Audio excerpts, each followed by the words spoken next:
I didn't know I looked so old. Oh my You look goodness. beautiful. You look wonderful. I'm not used to looking All at right. myself.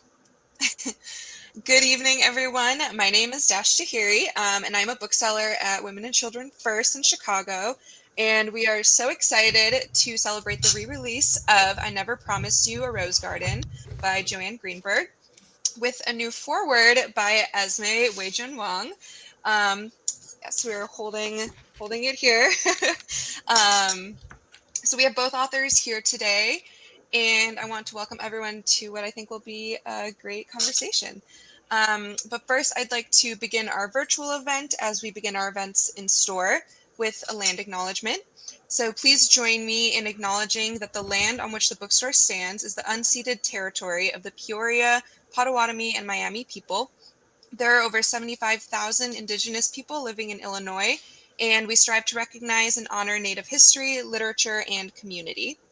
We encourage you to learn more about land acknowledgements and about the rightful owners of the land where you are viewing tonight's event. We also strive to go beyond the words to the work by uplifting grassroots Native movements. We encourage everyone to research their local Indigenous-led and land-backed organizations. For us here in Chicago, we support the ongoing projects undertaken by the American Indian Center of Chicago. If you're in Chicago, our bookstore is reopened at this time. We're open for browsing Tuesday through Sunday, 11 to 6. And we also offer curbside pickup, and we do ship. So anyone anywhere in the United States can order from us at womenandchildrenfirst.com. And you can also find out about future events there as well. And I have a couple housekeeping notes before we get started. If you'd like to ask Joanne and Esmé questions at any time, make sure you use the Ask a Question button at the bottom of the screen rather than putting your questions in the chat. It just makes it a little easier to navigate the questions. If you are interested in purchasing I Never Promised You a Rose Garden from Women and Children First, you can use the Buy the Book box also at the bottom of the screen. I highly recommend buying it if you haven't already.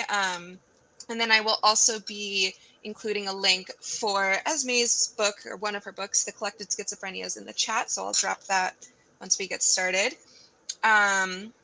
Also, if you are having any technical issues, we always recommend refreshing your screen and make sure you're on the preferred browser, which is going to be Chrome. All right, so then without further ado, I'd like to introduce our guests for the night, our two wonderful authors.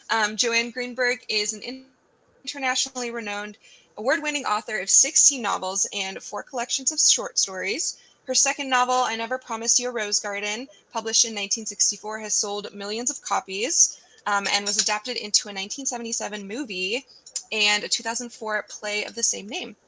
Joanne is active in the Beth Evergreen Congregation and has been an adjunct professor of cultural anthropology and fiction writing at the Colorado School of Mines, and has volunteered as an EMT, which I think is super cool. Esmé Weijun Wang is the New York Times bestselling author of the essay collection The Collected Schizophrenias and the novel The Border of Paradise. She received the Whiting Award in 2018 and was named one of Granta's Best of Young American Novelists of 2017.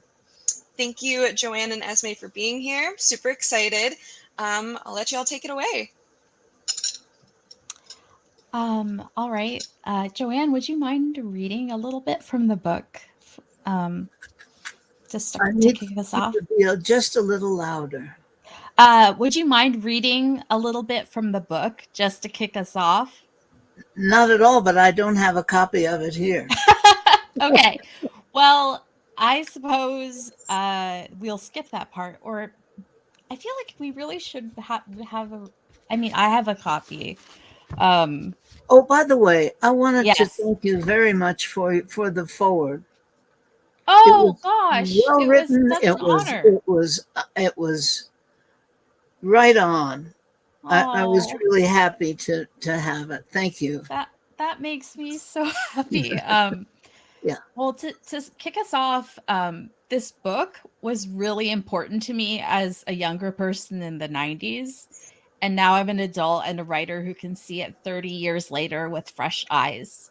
And so I was wondering for you, what do you think are the most significant and or important changes that have occurred for society's understanding of mental illness since the book was published? You want good or you want bad? Which do you Both. I want all of it. Okay. Well, stigma, of course, is way down from what it used to be. When I started, I have to tell you that I lied when I got out of the hospital. I started lying in 1951, and I didn't stop until 1954. You just lie. If you don't lie, you get people staring at you. You get all kinds of stuff. That doesn't happen anymore. People every week, some celebrity or other is going to tell us about her situation or her problem. That's the good one. The bad one is that we've medicalized this to bits. We've left out the whole spiritual side of it. We've left out the whole, well,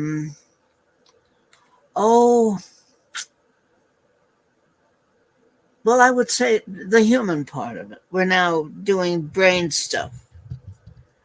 Is the brain the mind? I'm not sure it is. Yes, the mind is in there floating around with all the corpuscles or something, but it is not. We're not where we ought to be in this medicalization thing. We are also drugging people to the eyes. I've talked to people, I correspond with a lot of people who, as soon as they tell somebody, I hear voices, we have to stop that.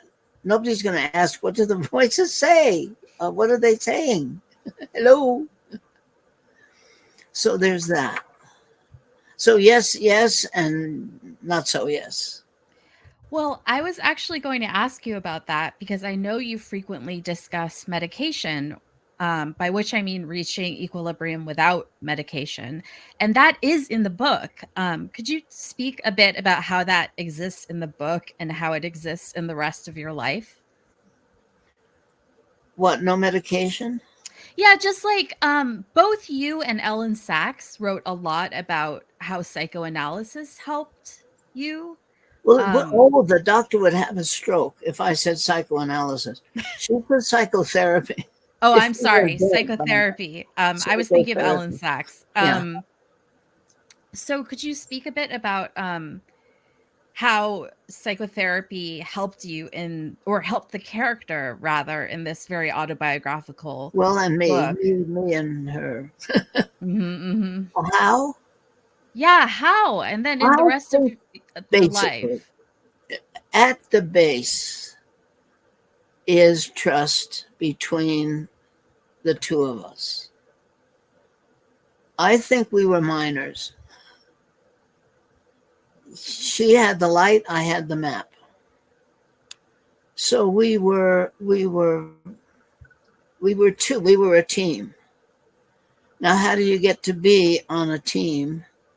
Somebody has to tell you, especially, I mean, I was involved in this extreme state from the age of 5. All of the stuff that people have where they learn how to be on the team, they learn how to share, they learn how to interact with other people. I never had much of that. I was always separate, apart. And here comes somebody who says, we're a team. She kept saying, she used to say, take me with you.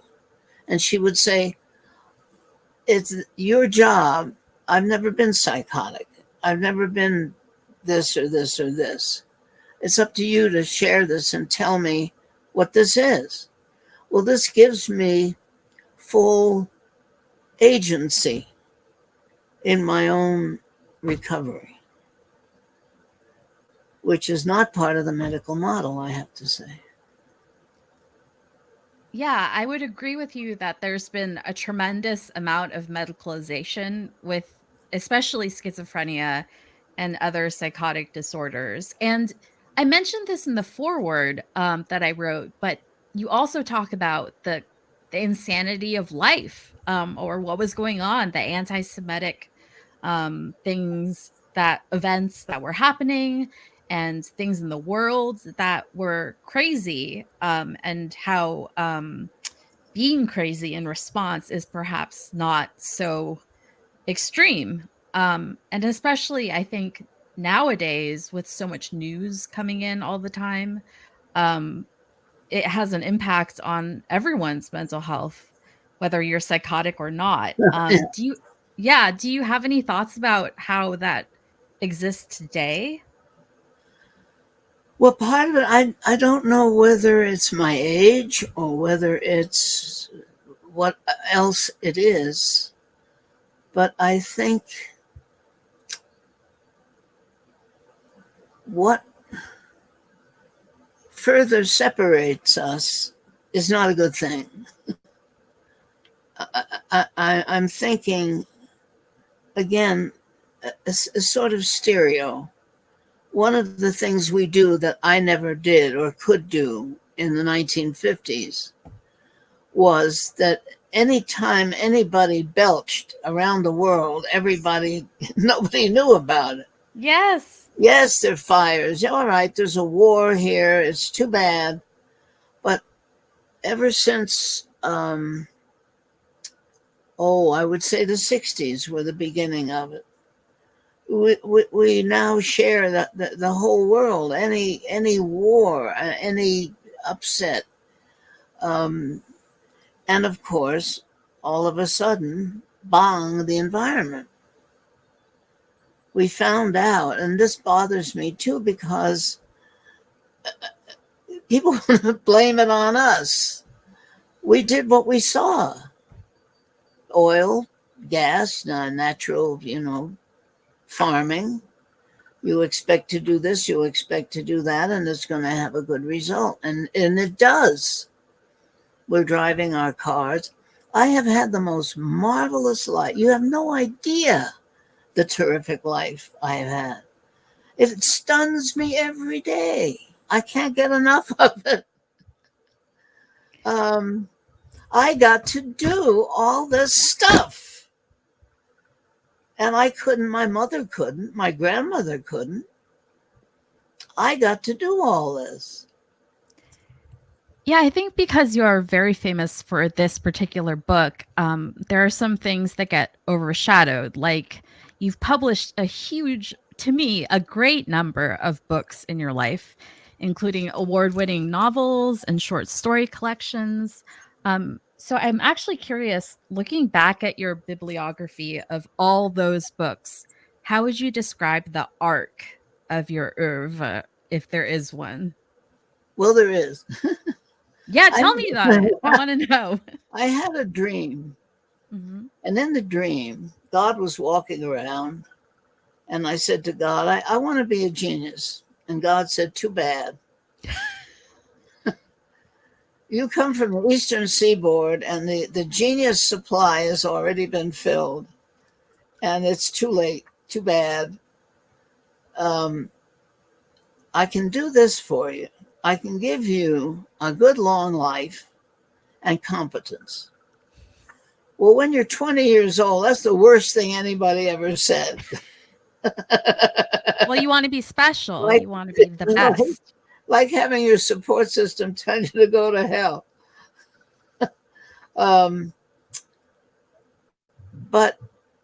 then I could work on this. I could pound on the walls of my incompetence and somehow do more, be more. So, yeah, that's the arc. I think, and I don't know about you, I don't know what else you've written, but we pay for our variety. We're not Whitman Sampler. we're the same. We are Whitman Sampler. There's a box of chocolates, and you don't really know what you're going to get. Mm-hmm. Yeah. People want that consistency Mm-hmm. of a Hershey's chocolate bar rather than a Whitman sampler. A And I Whitman don't sampler blame is them. much more interesting, though, I must say. Well, yeah, that's fun. I I think, actually, can I ask you what it was like to have a book that sold so very many copies? ask me what? What was it like to have a book that sold so very many copies?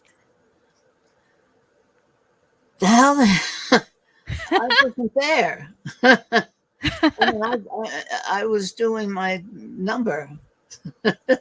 Yeah. King's Did you? Persons was a big surprise to me.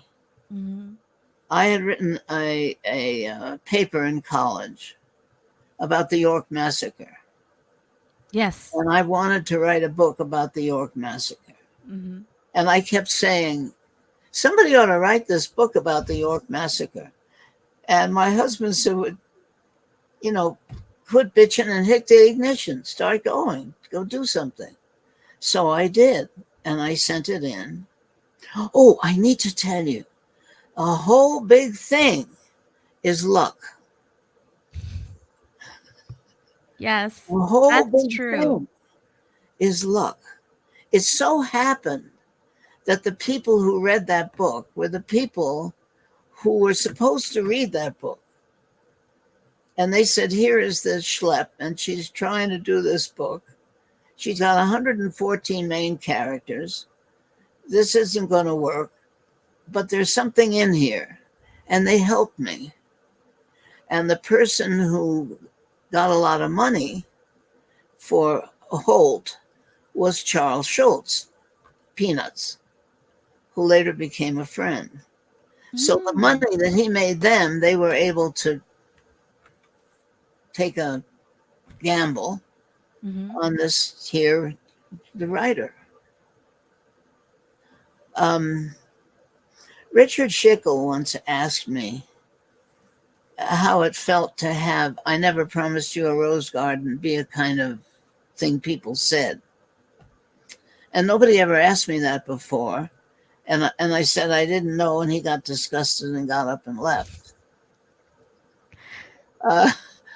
But now I've thought it out. I You don't know if people are going to understand what you say. You hope they will. That saying, that line, was meant not ironically and not sarcastically, and it's been used as both. So, in a sense, it's happy, and in a sense, have you ever taught? Do you teach anywhere? Yeah, I'm teaching right now. I'm teaching an MFA program in an MFA program right now. With your students, when they say, when you give them an exam and they come up with something, I never said it. B, I couldn't have said it. C, I don't believe it. And D, where the hell did you get it? So there's that. And you're afraid. I mean, there's a big responsibility and a kind of anguish in that. Yes, which you know. Oh, is it fun for you? Are you enjoying it? Enjoying what? Teaching. Yeah, I do like teaching. I really like interacting with the students and learning from them.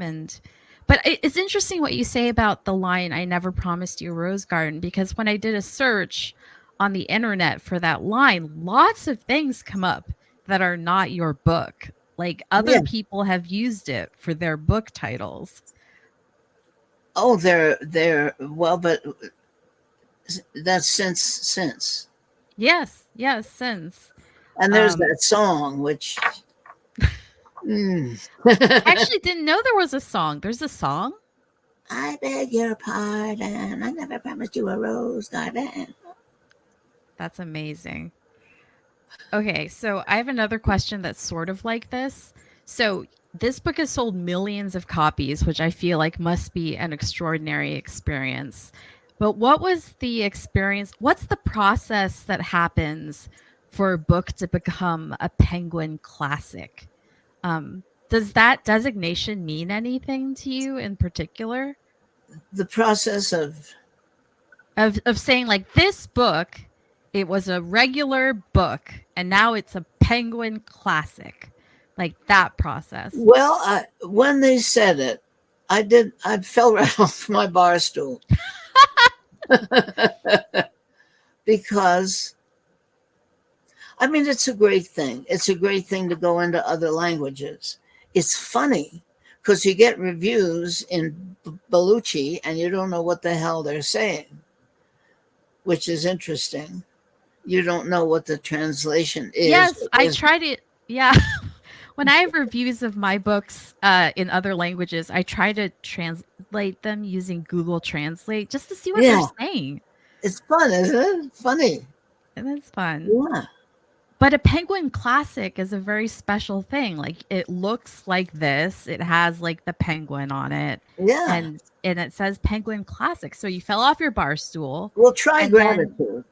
Oh, okay. Yeah. Well, is that what you felt? No, God, yes. Yeah. Yeah. Yeah. There is one thing that I can say about all of the people I know who've come out of this, and that is that we have a terrific gratitude. It's there it is. Yeah. Yeah. I have another question about so as a former professor of anthropology, as well as an author and former EMT, what sustains you intellectually these days? Again? Yes. What sustains you intellectually these days? What do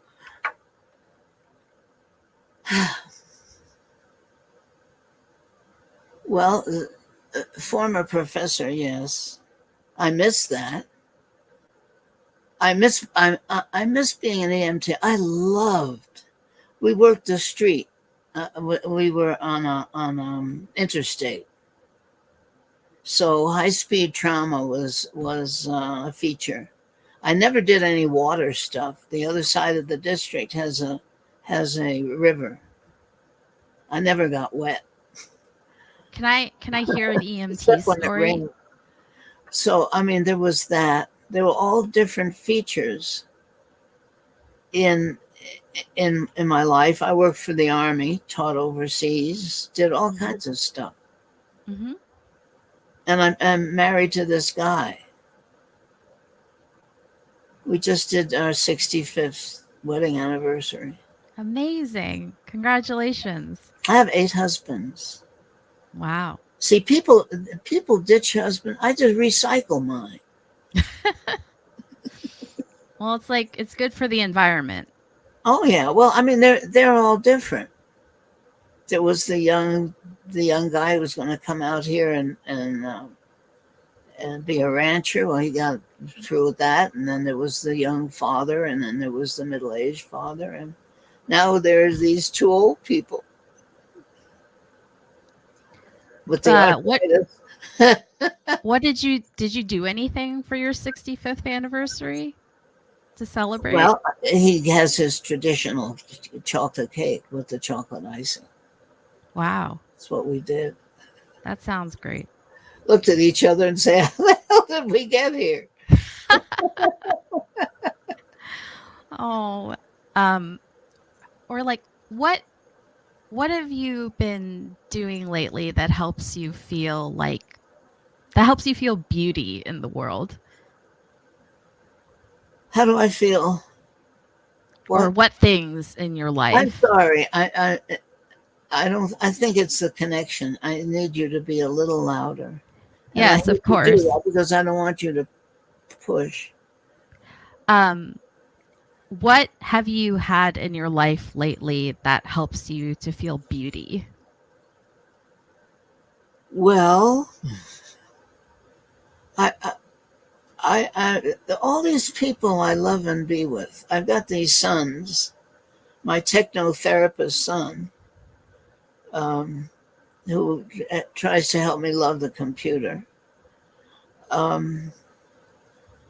I have one son is a lawyer. I'm the daughter of a lawyer and the mother of a lawyer, and they speak different languages than we do. They're not like regular people. Do they argue a lot? Oh my God! Oh yes, I Um, live in a very nice place.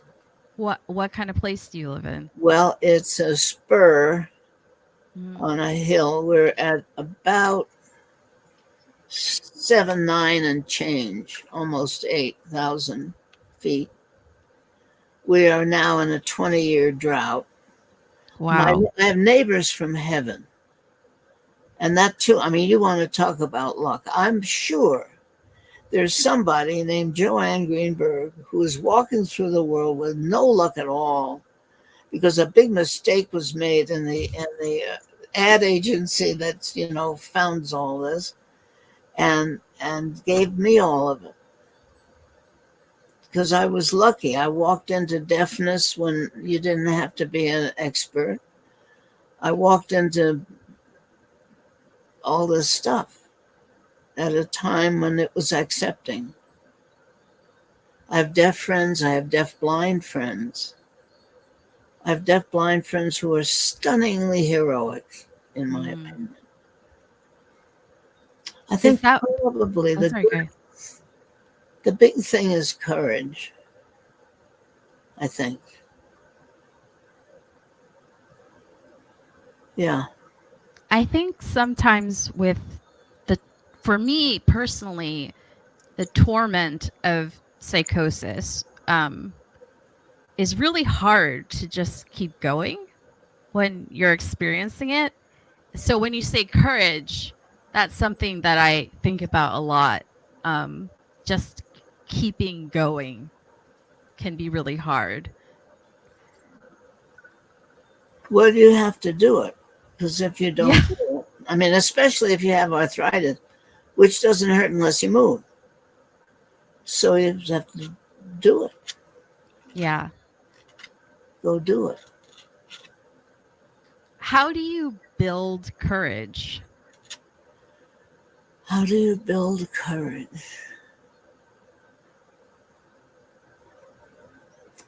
Well, I think, get up, coward.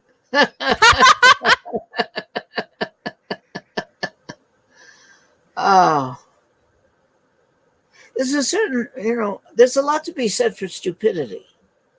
Oh, Uh-huh. in what There's way? enough. I mean, if I knew all of the things that would happen to me that were bad, I probably wouldn't have done anything. And well, here again, I have these wonderful friends, and I have a friend who once he's a friend now. He called me up once, and I was a stranger, and he said, "I want to learn how to be a comic writer, Mm. and I like you to tutor me on writing." Okay. Mm. Well, he came over, and it turned out he didn't want to be a comic writer, but he said, You've saved me a lot because I would never told him not to, but he realized how difficult it is. Comedy is the toughest thing you can write. He said, I'm going to do you a favor and take you skiing. And I said, I'm not interested in that. Okay. That I was at that time was on the rescue team, and I trained with all these people, and that was showing me their X-rays, and this is broke, and that's this, and I went right through my lung. No, I'm not. He said, "Okay, I'll pick you up Thursday." So he picked me up Thursday and threw me into the snow, taught me how to get up, and gave me 25 years of on the slopes. Oh my gosh. Yeah, You there I skied for was. 25 years? Yeah, I was 50 when I started, and I was 75 when I quit. What do you think is the best thing about skiing? Best thing about what? The best thing about skiing. About skiing? Mm-hmm. Well, it's wingless flight. Mm. And all my minuses. You want to be big and fat, you go faster. If you got a big butt, your center of gravity is nice and low, you're going to be nice and stable on the snow. And it's wingless flight. That's amazing. And you can go from bat out of hell to sweetly meditative in a tenth of a second. Oh, it's wonderful. I miss that. Oh. I've only gone skiing once, and I definitely did not have that experience. Oh, then it got cold and wet. Well, Yeah. there was a snowstorm, weirdly, on that Where, day, and where was I it? this was near Lake Tahoe in California or Nevada. Oh, don't go where the snow is rotten. You don't want to Yeah. steal pills. What makes snow rotten? Your snow. You don't want to ski on. You want to ski on champagne powder in the Ooh. Rockies. That's what you want to ski on. You want to Yeah. ski where you don't hear your skis. You're floating. Wow. Ah, yes. You're really convincing me to go skiing now.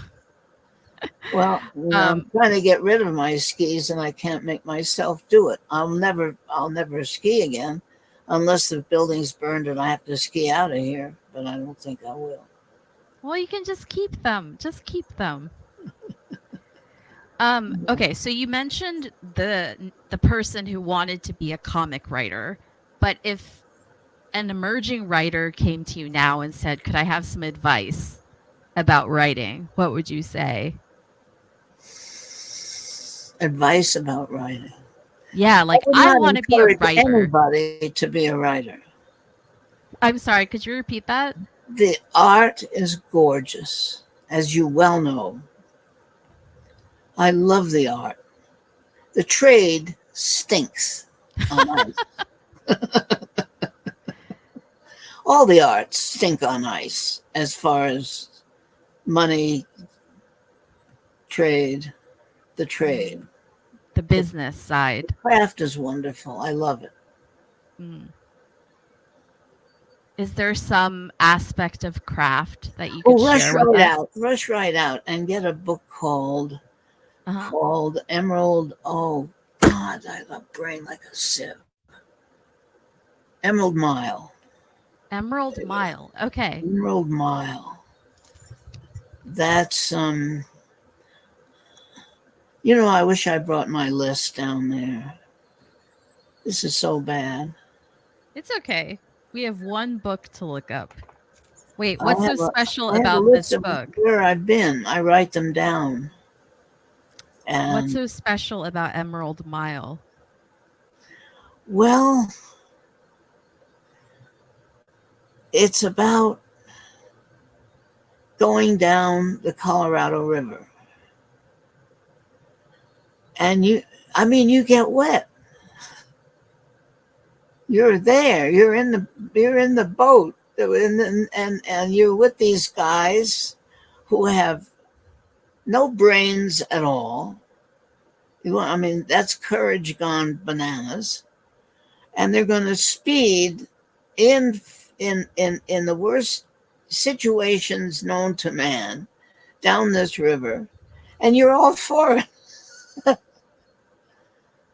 It's this wonderful free ride. That is the great fun of writing. I was 9 years old, and I went on a tramp steamer to China, and I solved a murder.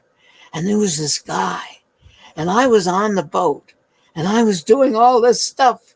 Oh my God! And I got to Hong Kong at 9 years old. And oh man, and it was a couple of years before I found out somebody did that. They actually did that and got me to go there. Wow. What a thing. That's amazing. Yeah. Sorry, my computer is running out of batteries.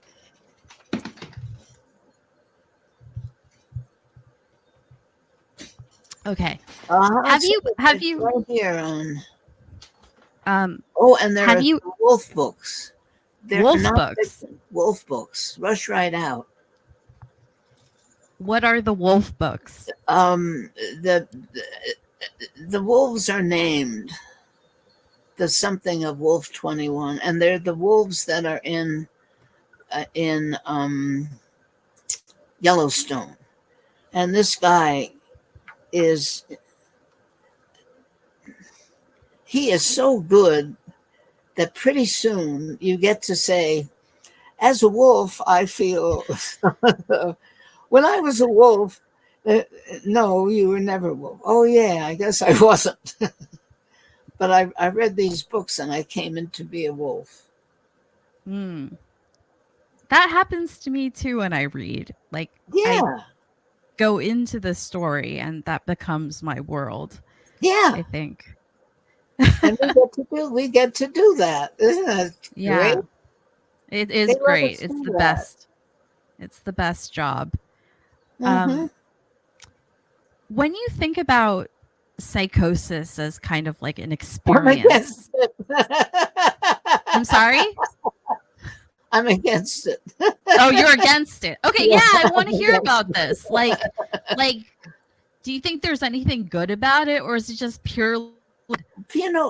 R.D. Lang, I think, did not do anybody a favor.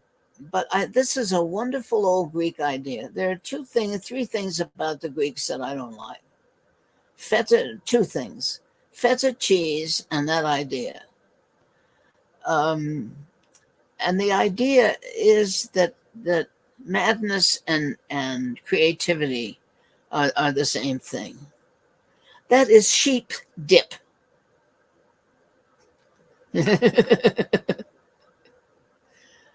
By the way, do you ever smell sheep dip?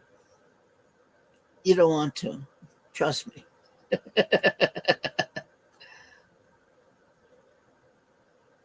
I think you're gone. I can't hear you. Let me get this other thing. Try this. What about this? Can't hear you. We're gone. Something happened. What happened? Can we do something? Esmé, it looks like your mic is toggled. You're talking. I can hear you. I think Esmé's mic might have been. I'm trying to see if I can do it myself. No?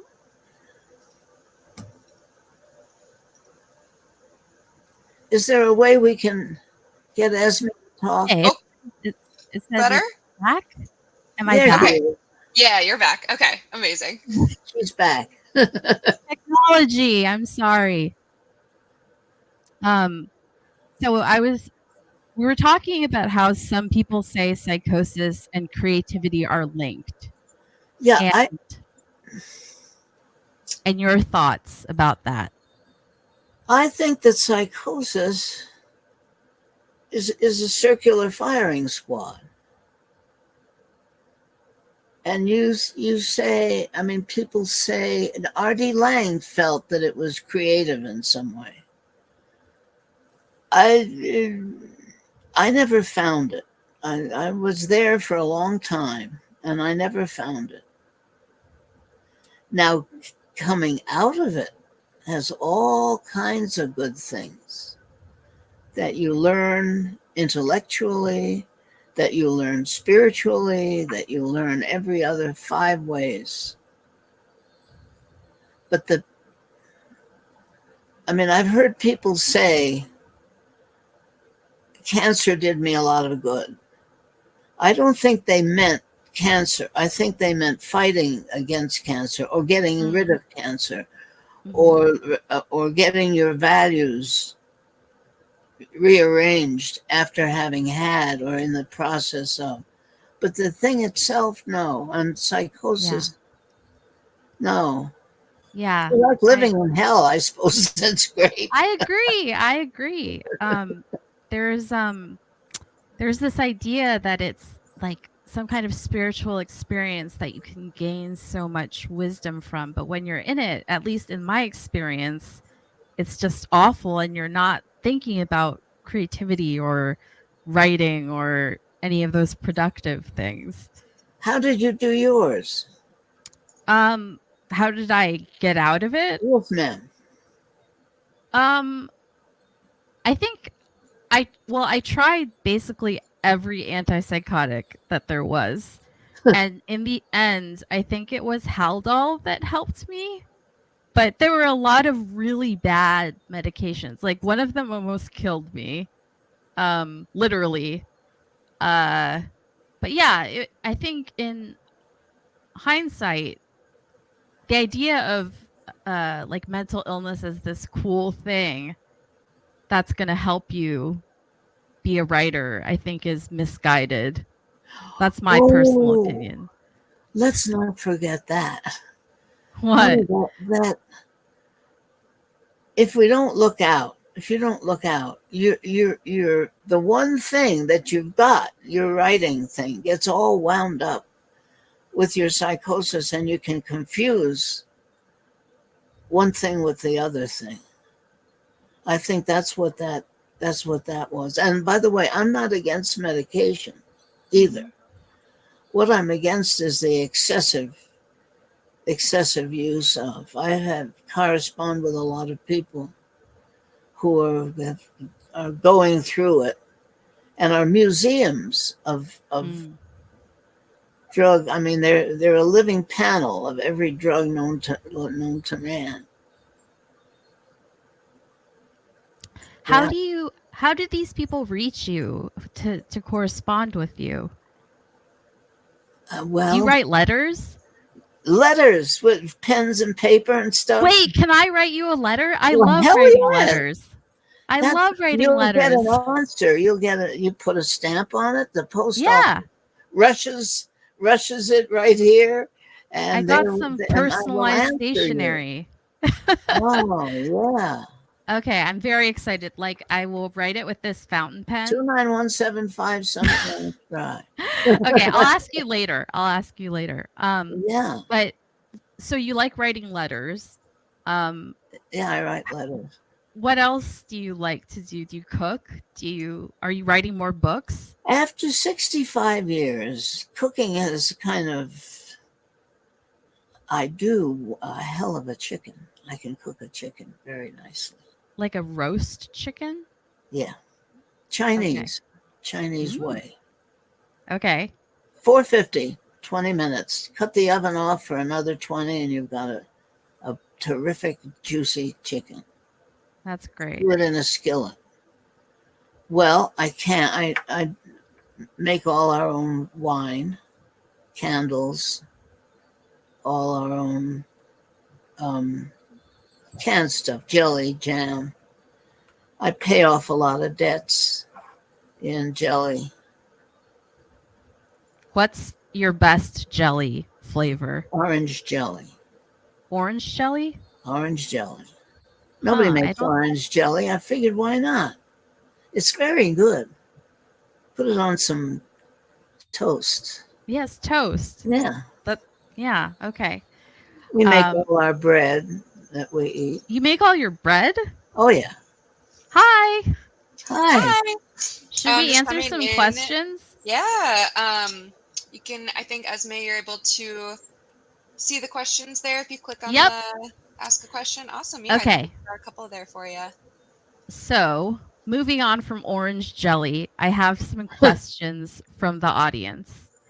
So the first one is, how was I Never Promised You a Rose Garden first received? And how has it been received in different ways in its many American editions over the last 50 plus years? Okay, it began very slowly, but I was getting letters from parents who said, I'm glad you wrote this book. Thank you for writing this book, because it made me see into some of the things my daughter or son was going through. And that was very gratifying to me.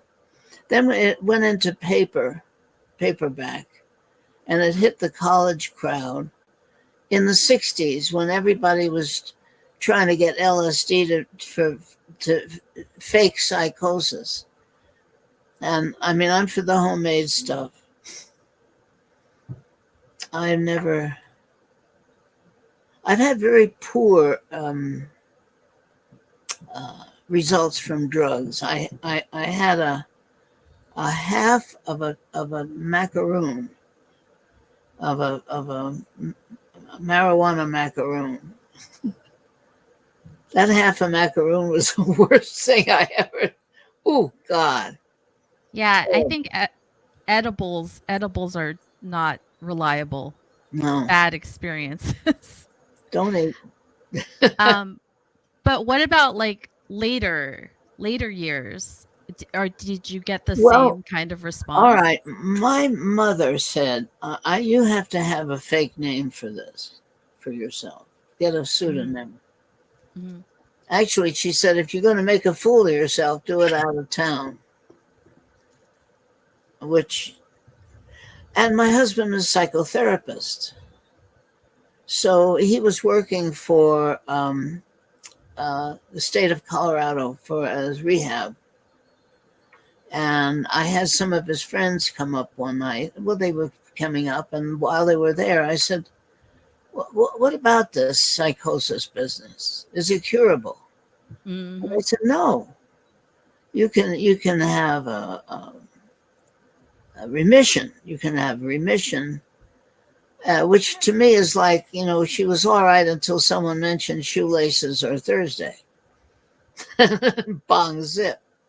Mm. So I thought, I'm not interested in that. I have 2 sons, and I live in it isn't even a town, a small settlement. Mm. And I don't think I'm interested in that. So I used a fake name.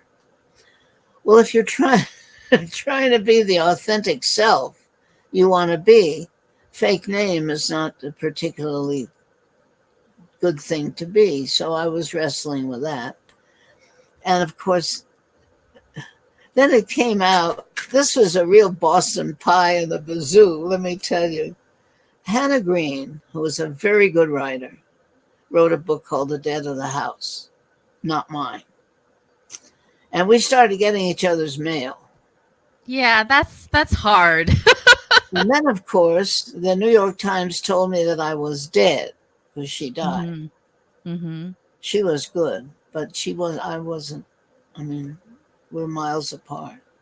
Did you ever meet each other? Oh, when I found out about her, I thought, this isn't fair. This isn't right.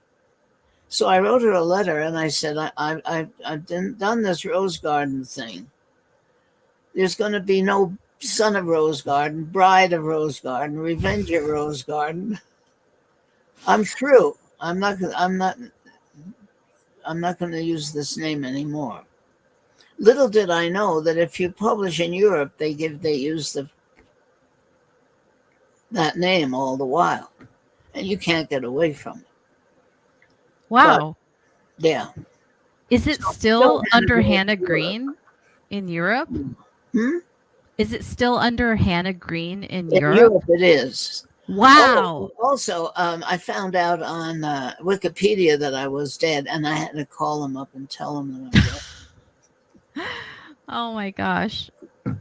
Okay, somebody else asked, what kind of letters have you received from readers over the years?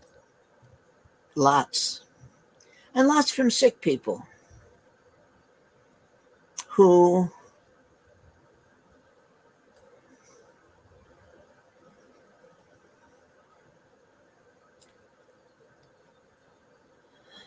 need to be told that it's possible.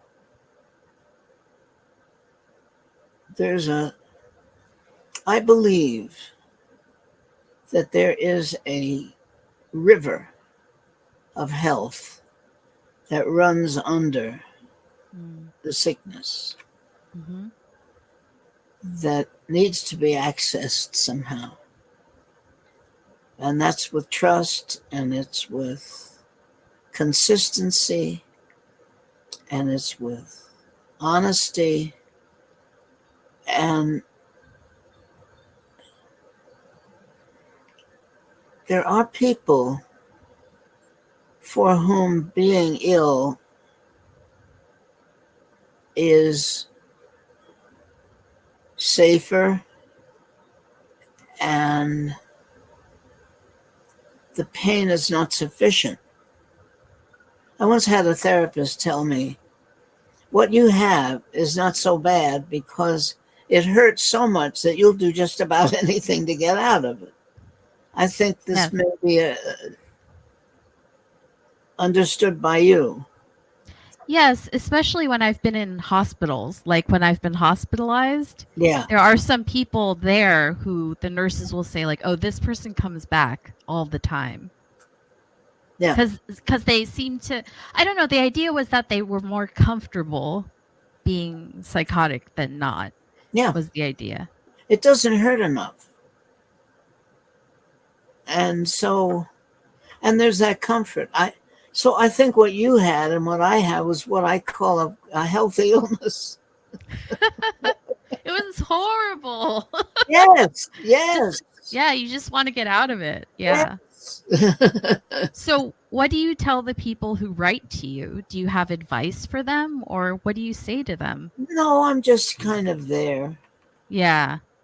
Yeah, Do you correspond with people for yeah, years, or yeah? yeah. And I mean, and some of them are still wacko. Oh gosh. The third question is for me, actually. It says, Esmé, when did you first discover this novel, and how has rereading it compared to your memory of first having read it? So I first discovered this novel in my first year of high school, and Where was that? this was in the South Bay in California, so San Jose area. And my best friend and I both read it. We had 2 copies, and we both read it. And I just remember she told me, this book isn't so strange. And I was like, yeah, it isn't. There was something about it that I think really spoke to both of us. And then we both went on to have some pretty serious illness. But I didn't read it again until Penguin reached out to me and said, would you be interested in writing the foreword? And I was like, of course I will. But in rereading it, I found that it wasn't that different from my memory. I think it was familiar and I understood it, and it didn't seem that different from when I read it 20 years ago. Yeah. How did it? Yeah. How was it different? Just I could pick up on certain things more clearly, like about psychotherapy, which I hadn't experienced when I first read it. So when I read about psychotherapy now, after having done a lot of psychotherapy, I could understand those parts more. Uh-huh. Yeah. And also knowing the history of hospitalization and things like ice packs and the wet sheets and things like that. Like, I knew more about the history of hospitalization and the treatments they had when you were in the hospital years ago. Like when I was in the hospital, they were still doing ECT, and they still do ECT. I did an ECT consultation because I thought that it might help me, and I almost did it. For people who don't know, ECT is electroconvulsive therapy, or people call it shock therapy. Yeah. Actually, I'm curious, what do you think of ECT? Well, here again, I mean, I would condemn it up, down, and sideways, except that I've gotten letters from people for whom it's done quite a bit of good. Yes. So this is not a one thing fits all ailment. What I'm beginning to think, is that, well, all right, the therapy that you have has to have two people feel comfortable in it, the therapist and the patient. So electroshock therapy, if your idea is that your brains, there's something going on with your brains that need to be recircuited, electroshock makes sense. I can't say that it's a bad thing, only because I know people who've done it. I know somebody who've had lobotomy. Really? Which I think is the worst thing you can do to anybody. Did And it said, help at all? thank God for my lobotomy. Wow. I've only heard bad things about lobotomies. Yeah, well, I'm not for it. It sounds horrible. Cutting away something, get your appendix out, do something else. Just so you know, there's a comment in the chat box saying, reading your book, I Never Promised You a Rose Garden, when I was 14, contributed to my becoming a psychotherapist. So that's one of the comments in the chat. Well,